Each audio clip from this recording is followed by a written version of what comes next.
You and I have talked about Alabama, Georgia. We've talked about Tennessee a fair amount. We've talked about Ole Miss. Like, we've talked about a lot of the top teams, Texas, because basically the top five or so right now is a bunch of SEC teams, and then it's Ohio State in there.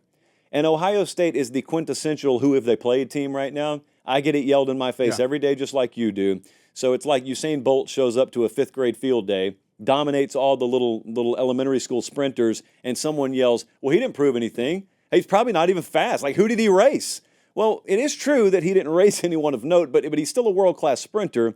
Ohio State could be that. They could be a dominant team that just hadn't really had to prove that yet this year. And they may not have to do it this Saturday against Iowa, but if they don't, they'll go to Eugene and they'll do it one way or the other next week. So I know you've watched them a little bit. What have you thought about them relative to what you expected to see? Yeah, I watch him every week, mainly just to wait and see when Seth McLaughlin's going to have all the bad snaps that everybody predicted that he would have, Right. and he hasn't had a single one yet. But I do think Will Howard's getting more comfortable. This Chip Kelly offense is one that's going to take some time. He has so many different things. There are so many different options as to how he can block things, different players that you can read on individual plays, and the things that the quarterback's going to have to notice, see, get in, get out of to be able to run at full speed.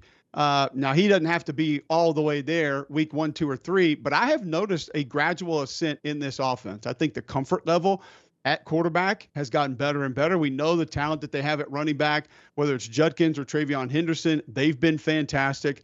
I do think the offensive line is playing a little bit ahead of where I thought they would. I mean, listen, what else can you say about Jeremiah Smith and how ridiculous he's been at wide receiver? I love G. Scott at tight end. Now, I'm not ready to say that he's caged over from a year ago, but he's adding a little extra oomph to that offensive line and making them a little bit more physical.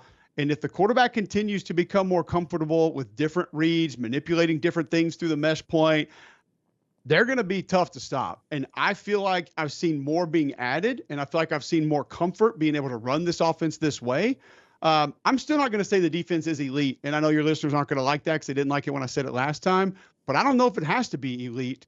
And I'm not really sure I care who they played, because what I watch or what I see when I watch them is a team that keeps growing and a team that can put their roster from a talent perspective up against anybody else in college football. So I actually really like Ohio State right now. Not down on them at all, regardless of what the level of competition's been. All right, now I'm going to get ahead of the comments because they will think you're down on them.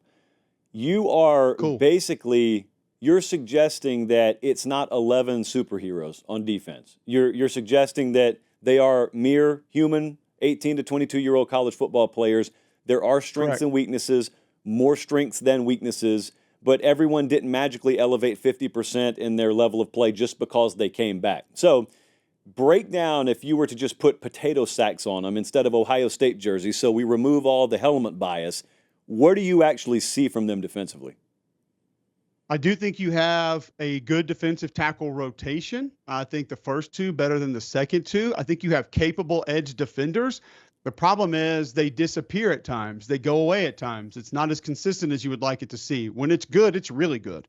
Linebacker, sideline to sideline speed. Josh, I don't know if I can speak to the secondary. I don't know how much it's been tested yet. I don't really know. And as you stated, we're probably not going to see that again this week. And I would love to see some of those interior defensive linemen and some of those edge defenders against better offensive lines and more capable offenses. But I see enough to know that they're not going to give up 45 on an annual basis or a weekly basis, and they're not going to give up a bunch of explosive plays just because they do have the ability to attack the quarterback with 4. They're going to be able to get there some. And I think they have talent on the back end. I just don't know if they've been tested enough for me to really say I'm putting them up there with any other defense in college football yet.